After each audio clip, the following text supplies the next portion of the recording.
그 한계 내에서 은혜로 역사하시기 때문에 남과 비교할 필요가 없습니다. 갈라디아서 2장 9절의 말씀에 보면 내게 주신 은혜를 알므로 누가 한 겁니까?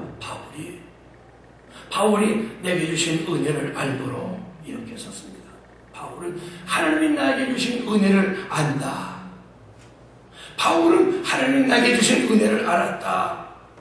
여러분, 내게 주신 은혜를 알고 있어야 합니다. 그래야 이 은혜를 소중하게 생각하고 힘써서 충성하게 될 줄로 믿습니다. 네. 내게 주신 은혜 한번 가만히 생각해 보세요. 그러면 내게 주신 은혜가 있다면 다른 사람에게 주신 은혜도 있다는 겁니다. 그러니까 내게 주신 은혜와 다른 사람에게 주신 은혜가 다를 수도 있다는 거예요. 그렇잖아요.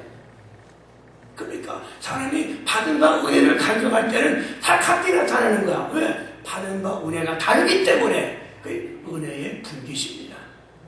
은혜의 분기십니다. 그러니까 은혜가 각각 다르지만 이 다양성 속에 통일성이 있는 거예요. 각각 여러분들이 받은 바 은혜가 다르고 받은 은사가 다르지만 한 가지 목적 무엇입니까? 하나님의 영광을 위해서 쓰는 통일성이 있다. 아멘 좀 해요. 이스라엘 백성들이 가나안 땅을 점령하고 그 땅을 각 지파별로 분배했지만은 한 혈통입니다. 어디 가서 살든지 하나님의 영광을 위해서 살았다 하는 것을 우리는 기억해야 될 필요가 있습니다. 여러분, 교회 생활할 때 원래 서로 다릅니다. 고향이 다르고 성격이 다릅니다. 지식도 다릅니다. 생활 경험이 다릅니다. 그런데 각각 하나님께서는 우리에게 각기 은사를 주셨습니다. 어떤 사람은 음식을 잘하시는 분, 어떤 사람은 청소를 잘하시는 분, 어떤 사람은 사람을 잘 사귀는 분, 어떤 사람은 이 화해를 도모하는 사람, 다 각각 은사가 다릅니다. 다르지만은 그러나 통일성이 있습니다. 그렇기 때문에 나의 은사를 부러워하지 말고 자기 주신 은사를 보면서 충성을 하는 저 여러분들 되시기를 바랍니다. 아멘. 남의 것을 부러워하지 말고 그렇다고 해서 나의 것을 작다고 과소평가하지도 말고 주신 거에 감사하고 감사할 때 바로 그를 통해서 하나님의 역사가 드러나고 하나님의 영광이 드러날 줄로 믿습니다. 아멘. 이 지나친 욕심 때문에 감사를 잃어버릴 때가 너무나도 많아요. 나는 남과 비교하기 때문에 감사가 사라질 때가 너무나도 많아요. 여러분, 어떤 풍복을 받았든지 하나님께서 우리에게 가장 좋은 상태의 경계를 부르셨다 하는 것을 꼭 믿으시고 감사하시기를 바랍니다. 마태복음 10장 11절에 너희가 악한 자라도 좋은 것으로 자식에게 줄 줄 알거든 하물며 하늘에 계신 너희 아버지께서 구하는 자에게 좋은 것으로 주시지 않겠느냐. 여러분의 형편이 어떤지 저는 잘 모릅니다. 다만 확실한 것은 나의 지금 형편에 만족하고 감사하시기를 바랍니다. 예수를 믿고 하나님의 울타리 안에, 하나님의 사랑의 울타리 안에 사는 것이 얼마나 감사합니까? 그런데 우리가 울타리 안에 살아야 돼요. 하나님의 주신 경계를 넘어가면 안 됩니다. 이것이 나에게는 축복을 주신 목적이에요. 린드버그라고 하는 사람이 있습니다. 이 사람은 단달 비행기로 세계 일주를 한 사람입니다. 그가 프랑스에 왔을 때 그를 환영하고 이 린드버그를 보러 가는 사람들이 많이 모였습니다. 이때를 놓칠세라 담배 회사에서 그에게 제의를 합니다. 당신이 우리 회사 제품의 담배를 입에 불고 사진 한 장만 찍어주면 5만 불을 주겠습니다. 당시에 5만 불은 엄청나게 큰 돈입니다. 그러나 그는 나는 하나님을 경외하는 사람입니다. 그런 사진을 찍을 수 없습니다. 이런제 거절합니다. 그래서 담배 회사는 다시 또 찾아와서 얘기합니다. 담배를 피우는 것이 아니라 담배를 그저 입에만 물고 있어달라고 매달렸지만 이건 끝내 거절했습니다. 이 사람은 하나님의 주신 은혜가 무엇인지를 아는 사람이에요. 하나님의 은혜의 울타리 그리고 사랑의 울타리의 경계가 무엇인지 아는 사람입니다. 예수 믿는 사람에게 돈을 맞춘다고 신앙의 지존을 버리고 적당히 타협하고 세속화되어가는 현실입니다. 여러분, 하나님의 주신 신앙의 경계를 넘지 마시기를 부탁합니다. 아멘. 다윗이 아들 압살롬의 혁명을 일으켜 예루살렘을 쳐들어올 때 다윗 왕은 아들과 싸울 수가 없어서 피난을 갑니다. 이때 길에서 시므이를 만나게 됩니다.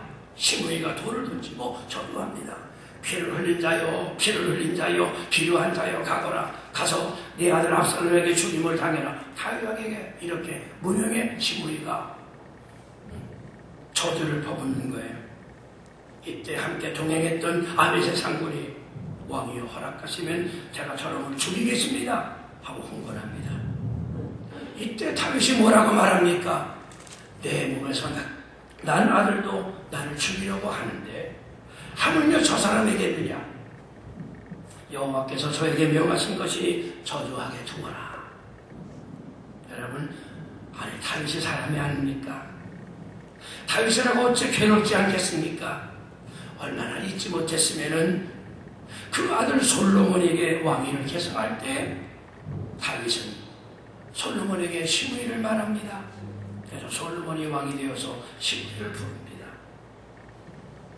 내가 너를 죽여야 마땅하지만은 너를 살려주는데 대신 예루살렘 안에서 밖으로 나가지 말라. 내가 예루살렘으로 나가는 날에는 정령 죽으리라. 시므이는 살아나되 집행유예 선고를 받은 겁니다. 그런데 3년이 지나서 이 사실을 깜빡 잃어버리고 도망간 종을 찾겠다고 시므이는 예루살렘 밖으로 나갔습니다. 도망간 종? 뭘 의미합니까? 물질. 여러분, 종이 도망가면은요, 그 종 살이 되는 거예요. 근데 물질 몇 푼을 아끼려고 도망간 종을 찾으려고 예루살렘 성 밖으로 나갔다가 결국에는 하나님의 울타리를 벗어나서 죽었던 거예요. 여러분, 아무리 어려워도 하나님의 은혜의 울타리를 넘어가면 안 됩니다. 아무리 핍박이 오고 시련이 와도 교회를 떠나면 안 됩니다. 하나님의 울타리를 벗어날 수 없는 인생을 우리에게 말씀해주고 있습니다. 1924년 제8회 올림픽이 파리에서 열렸는데 그때 있었던 신화입니다. 올림픽 경기에 나가는 에릭 리들이라고 하는 청년이 있었는데 이 사람은 100m 단거리 선수입니다. 이 사람 기록이 좋아서 틀림없이 금메달을 딸 것이라고 확신하고 있는 사람입니다.